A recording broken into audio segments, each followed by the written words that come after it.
Hello, I'm Miriam David, and I'm a member of JVL, Jewish Voice for Labour's Antisemitism Education Group. We as a group have decided to extend our workshops by having a number of specific conversations with other members of the group to amplify the debates we've already had in the workshops. Today, we are, the three of us, Niral Yuval-David, Richard Kuper and myself, are going to talk about whether criticism of Israel is anti-Semitic. We are all socialists, have been members of the Labour Party for varying lengths of time, and we are also feminists. And we hope to have a conversation that will amplify and extend the discussions we've had in our very productive workshops. Richard will start the conversation. Thank you, Mickey. Right. Over recent decades, there have been concerted campaigns to suggest that criticism of Israel is somehow of a different order from criticism of other states, and that it is often underpinned by a hostility to Jews. Some people say that criticism of Israel has become the new anti-Semitism. It's our belief that this is not the case, and we will try to go through the arguments that are made and to show the problems with them and alternative ways of thinking about the issue. In the first instance, I'd like to look at the accusations made. Natan Sharansky has come up with a definition which he calls the 3 Ds. Criticism of Israel is anti-Semitic because it demonizes Israel, it displays double standards, it delegitimizes Israel. Now, criticism of anyone you disagree with is often taken by the other party as being overstated and sometimes demonizing. You've got to look at what the criticisms actually say and what underpins the criticisms. It is said that criticizing Israel displays double standards because, for instance, you want to boycott Israel, but you don't want to boycott other countries that are as bad as Israel. It is said that the criticism is aimed not to merely criticize actions of the Israeli government, but to delegitimize the state of Israel. Now, in order to evaluate these, you've got to look at what actually happens on the ground, what Israel is doing, and what Zionism is in practice. It's not an abstract discussion that we're having. What comes to mind in listening to what you're saying about the 3 Ds, which are interesting, but it sounds like this is a broad a version of what is now called very often cancel culture, more broadly, about when people don't like the arguments you're presenting, they try to stop you making them. There are always attempts to set the agenda, to decide what are legitimate issues for discussion and where people are transgressing and raising issues that they're not supposed to raise. And I think what we have with the discussion over Israel is a long-standing discussion. And Sharansky was writing at the beginning of the century, that is decades ago, people were trying to argue that Israel's exceptional status as a Jewish state was something that encouraged racist criticism of it or facilitated people who wanted to criticize it unfairly. It was a way of setting the limits of what you could and couldn't say. And I think this is very much an example of that. We see the beginning of this trend after 1967, when the new left, for the first time, have broken with the tradition of the old left since the Second World War, in which there was such collective guilt feelings about the Holocaust in the West, especially in Europe, that any criticism of Israel was seen to be somehow reinforcing what the Nazis have tried to do to the Jews. And at the same time, the Palestinian cause was completely invisible, completely cancelled in the way that you were talking about. The New Left started to pick up a much more active anti-colonial, post-colonial decolonization of politics, and with it started to be a visibility after the 67 occupation of what has happened to the Palestinian, not only after 67, but much before that. The Israeli state became very worried about that. And since then, we see a whole branch of Israeli policymakers and other supporters of Israeli state organization actively trying to delegitimize this delegitimization of Israel as a democratic, liberal, human rights in which nobody in the society is discriminated against vision. And this has happened since the after 67, but only I think in this 21st century, we see a major success of this policy, which comes to fruition, I think, with the adoption of the IHRA definition of anti-Semitism by many states and countries. But we'll talk about this separately. Yes, no, Can I come in there as well? I think one of the things that is interesting in what you've just said, Nira, and which relates back to your point, Richard, is the fact that from 1948 through to 1967 and beyond, Israel was seen as a left of center state. But slowly it began a rightward move and rightward policies. And it is important to note that Sharansky, I think, am I right about this, Richard, is a Russian emigre to Israel, and he is a very right-wing politician following in the trend of rightward politics in the Israeli government. And so it illustrates the clash of opinion in Israel itself. Yes, but Sharansky, you have to remember, was a persecuted dissident in the USSR, and there were huge campaigns of support for him, and quite rightly so. It was only after he came to Israel that he appeared not to notice that the discriminations he'd been fighting against in the Soviet Union were replicated in Israel. Not only didn't notice, but actively took the side of the government in the repressive policies which they implemented. Yes. But to go on, you can see the way this is expressed in other accusations that are deemed to be beyond the pale. For instance, calling Israel an apartheid state.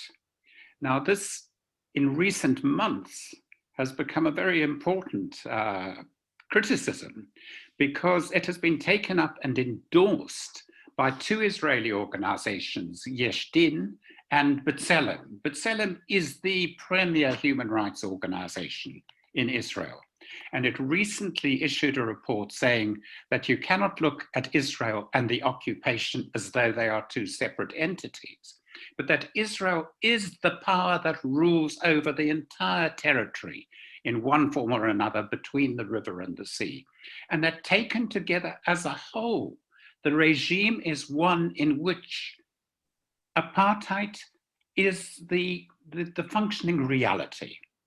Human Rights Watch very recently issued a very similar report. Now, Human Rights Watch is often quite critical of movements on the left, and in fact has often been said to be adopting an agenda set out by the US government. I think it's much broader and better than that. But recently, this report coming from Human Rights Watch really is explosive. And 1/4 of Israeli citizens in a very recent poll, Israeli Jewish citizens, believed that there was something in the label of apartheid when applied to their society.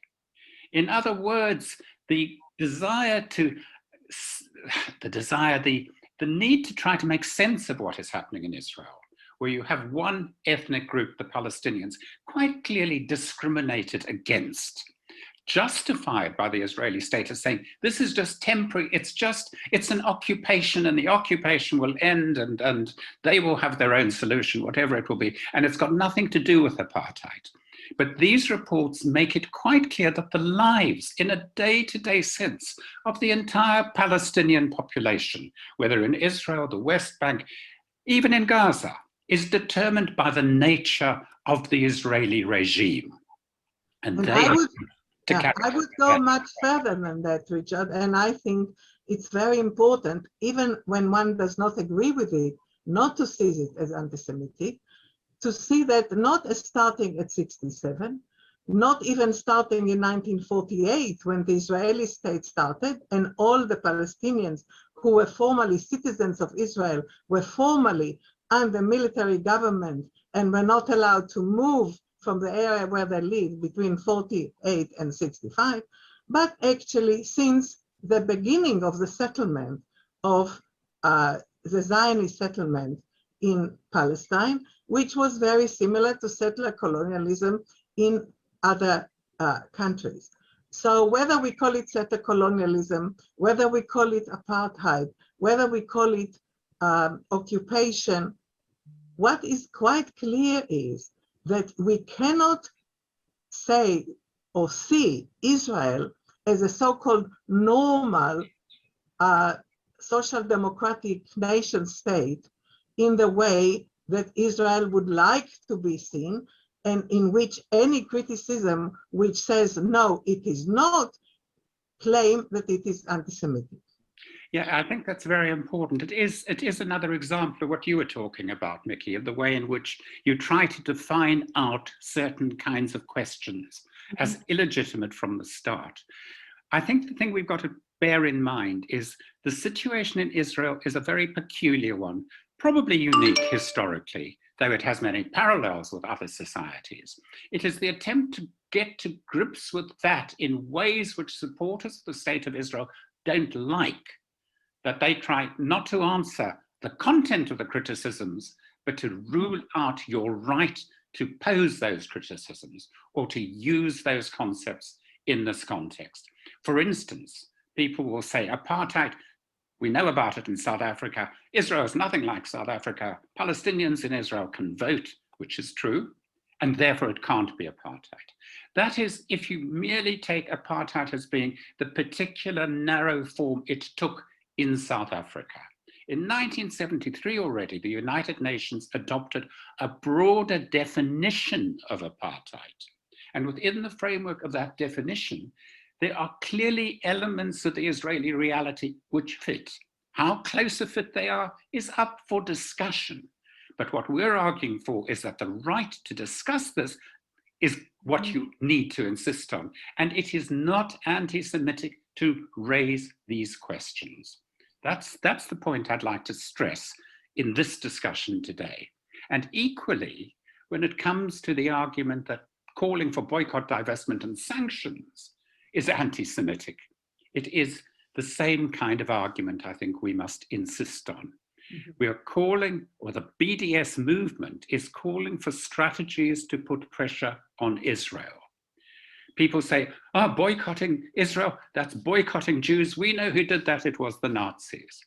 Apart from the fact, of course, that in 1933, the first boycott was called by Jews against the Nazis in order to try to bring the Nazi regime down. What matters in this discussion is whether the tactics and strategies of boycott, divestment, and sanction are applied in a transparent and non-anti-Semitic way. Could it it would be anti-Semitic to boycott Israel because they're a bunch of crooked Jews. That would be straightforward anti-Semitism, and everybody would be opposed to it. But to boycott Israel because this is a legitimate way, a legitimate non-violent way, let me stress, of putting pressure on the Israeli government, when all other ways for Palestinians to put pressure on that government have been very much restricted and attenuated. In that situation, to say that boycotting Israel is anti-Semitic, well, it makes no sense to me at all. It is only anti-Semitic if it is motivated by hatred or discrimination against Jews, which is the traditional definition of anti-Semitism. If that's why you're boycotting Israel, your motivation is anti-Semitic. But if you're boycotting it in order to put political pressure on it to change its ways, that is politics. That is not anti-Semitism. Exactly. And I think, Richard, we need to spell out the distinction even more clearly than you've just done between anti-Semitism being hatred of Jews and the question of where Israel stands in relation to Jews and its other citizens. Yes. Before coming to that in more detail, could I just look at the argument is that Israel is singled out unfairly. Israel, of all the democratic states in the world, is double standard. And I think it is worth looking at that in some detail. Yeah. I think there are many reasons for singling out Israel. That is, it is different in all kinds of ways. And first and foremost, in terms of an ethical discussion, is the fact that Israel singles itself out as exceptional. Its declaration of independence refers to the kind of radical tradition of the prophets. Israel, in the words of Isaiah, is to be a light unto nations. And therefore, I think it's quite important when judging Israel to judge it by its own criteria. It claims to stand for Western democratic values against the other. It's at the forefront of the battle against fundamentalism, terrorism, whatever it is. And therefore it needs to be judged in terms of, well, are these the Western democratic liberal values we all support? Are these the things Richard, here I might not completely agree with you, because I think that all those Western democratic liberal countries, if you look how they treat migrants and refugees and other racialized minorities, would not pass this test either. So I don't think that the fact that the Declaration of Independence in 1947, which never had a legal status in Israel, should be a reason that we judge Israel in a different way than we judge other countries. No, we're not judging it in a different way. We're judging it in the same way, just as we judge America by the progressive values of the Declaration of Independence and try to hold them to it. We don't judge it by the fact that blacks were only supposed to be 3/5 of a full person. We reject that as the racism it was. But we do look into country self-images, and particularly when we're dealing with Israel being defended as a progressive democracy, standing up for all that is best in Western values. And yes, of course, we must criticize Britain for what it did in Malaysia, for what it did in Kenya and elsewhere, in the most horrendous acts of colonial repression. And what it's still doing, and we should be more clear about that kind of what Nira calls settler colonialism. Colonialism is not just what Israel does, it's what empires do, or what empires did and what other countries do to each other to claim territory illegitimately sometimes. Well, just on this point, to summarize by saying, I think it is quite important to criticize all countries by the progressive values they claim to be upholding and to show their failures to do so. And I think it is yes, but you don't even need to have exceptionally progressive rule not to judge Israel to the fact that 20% of its own citizens they are Palestinians, and they don't have equal legal rights.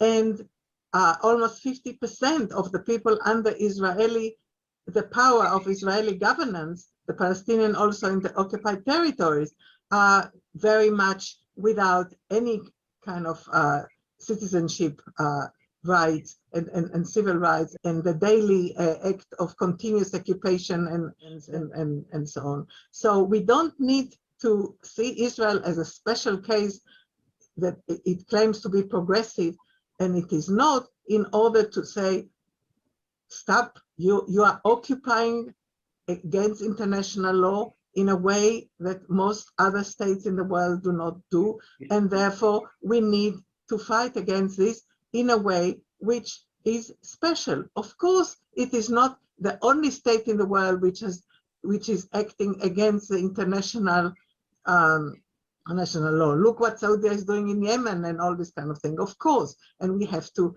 fight against this. But Israel has occupied the Palestinians with no rights against international law for the last more than 50 years. And this is something that make Israel a special case. And this is something, with all our criticism about the history of Israel and other settler colonial states, that we need to fight against.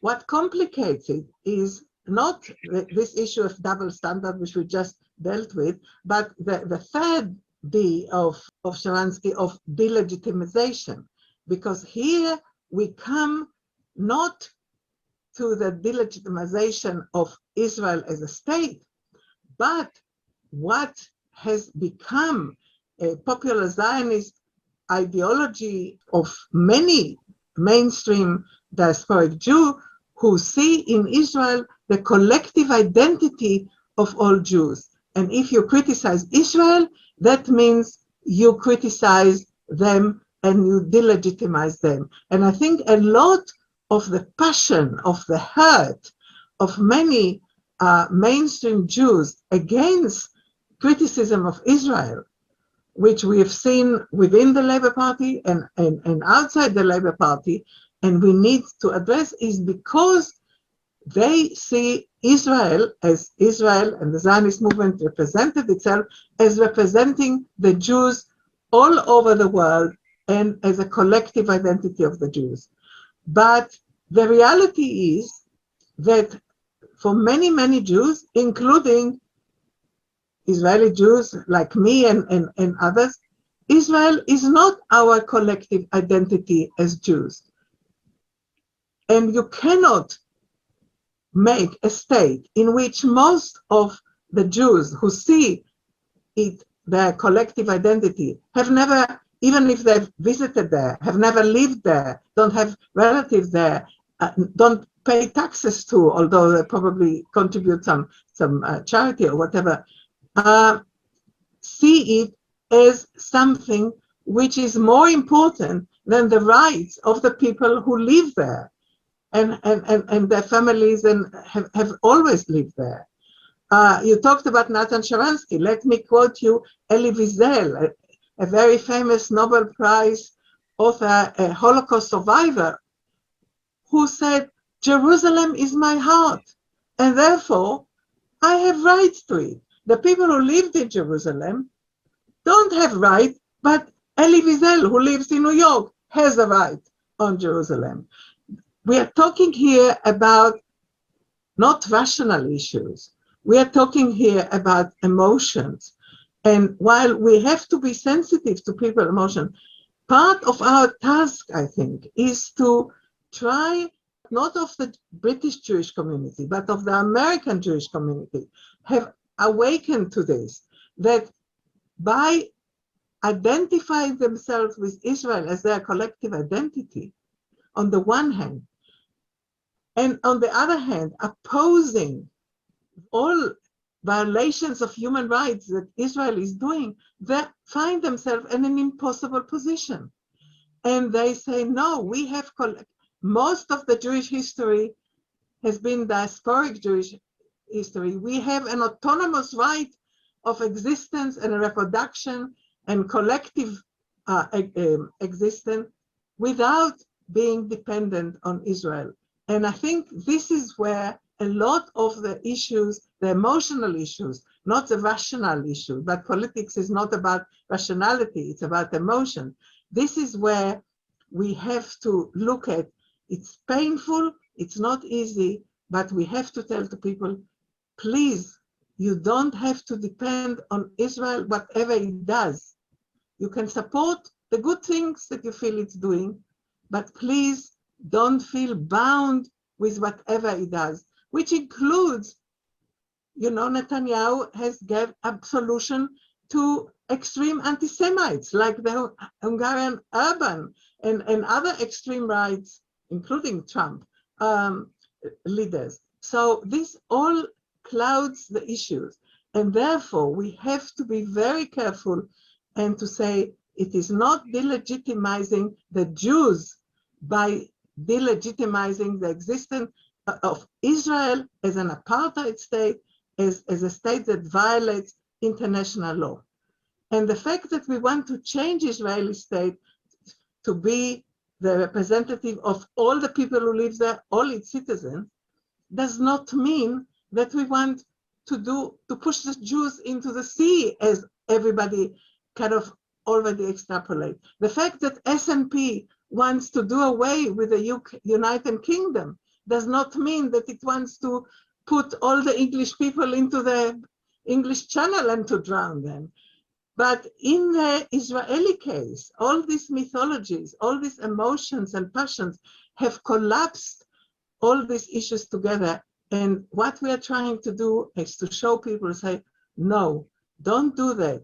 Look at what is happening and separate yourself from what is happening and affirm yourself as Jews individually and collectively. And even if you want to relate to Israel, but in a way which does not condone what the Israeli state is doing. Yeah, and in these circumstances where criticism of what the Israelis are doing to the Palestinians, particularly in the occupied territories, have reached a point at which the ideological battle is terribly, terribly important. And part of it is an attempt of the Jewish community leaders to keep control over their right to speak for the communities as a whole. And I say communities, not community, because there are enormous divisions, religious and social, in all Jewish communities, in Britain, in South Africa, in America, wherever. And so in these circumstances, you get more and more of the claim that you are picking on Israel unfairly, you are singling it out. And I think we also need to bear in mind, we're in a geopolitical context where Israel sits at one of the most important historical geographical spots in the whole world, where the trade routes from east to west, Europe and Asia clashed, and where religions were born and founded. And these are terribly emotive. And so what happens in that area is of tremendous importance, way beyond the locality in which events occur. Clashes on Temple Mount or whatever reverberate in Malaysia, Indonesia, across the world. And all of these have, people have an interest.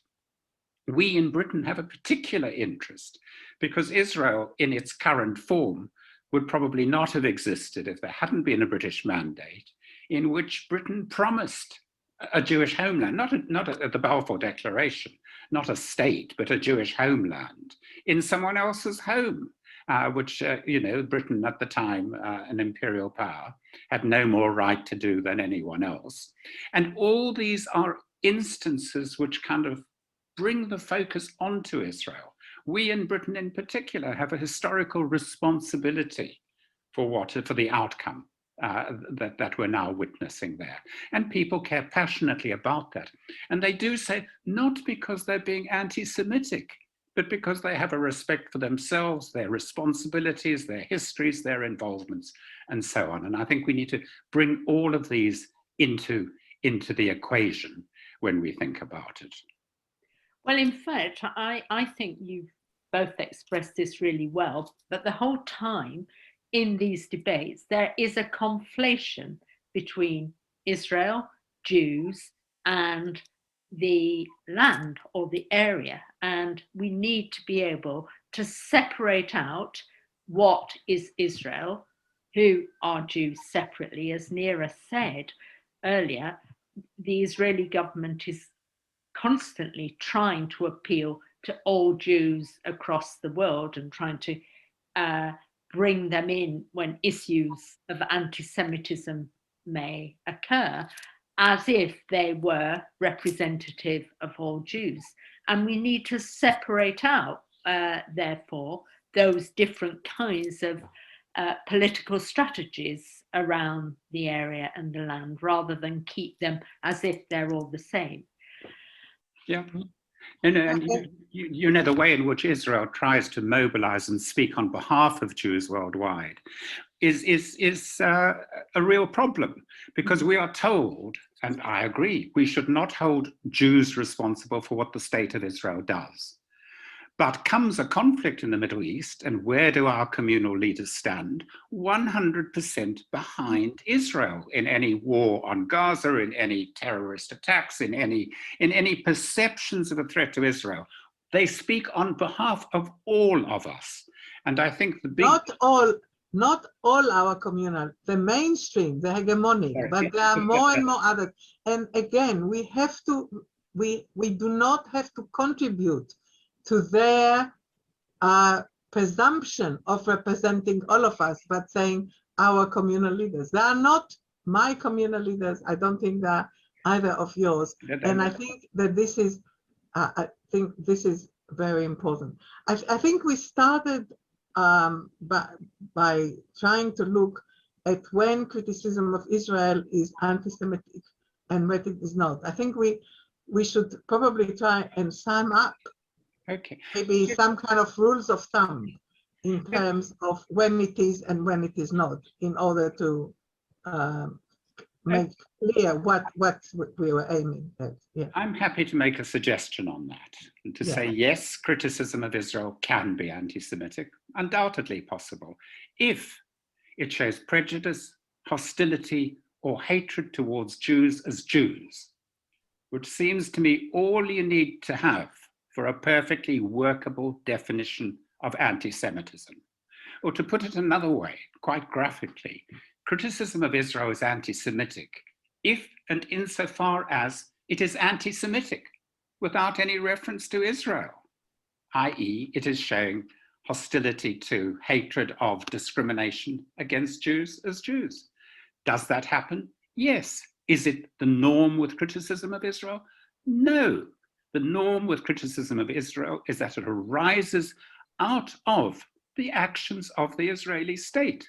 When there is a war on Gaza or on Lebanon in the last couple of decades, you have had mass revulsion at the Israeli state's actions and mass demonstrations against it. These weren't motivated by anti-Semitism. They were motivated by a kind of intense opposition to the Israeli state's actions. And other criticisms of Israel, as you outlined earlier, Nira, seem to be motivated in exactly the same way. Now, if you have a picture which shows an octopus with arms of all Jewish organizations in the United States gripping the White House, as though these Jewish organizations have the US under their control and are manipulating it in the interests of the Israeli state, yes, that's anti-Semitic. It's horrible, it's disgusting, it should be called out without any question. But that is not the same as saying that the United States, in its foreign policy, favors Israel enormously, that Israel has been in receipt of more foreign aid than almost any other state for most of the post-1967 period.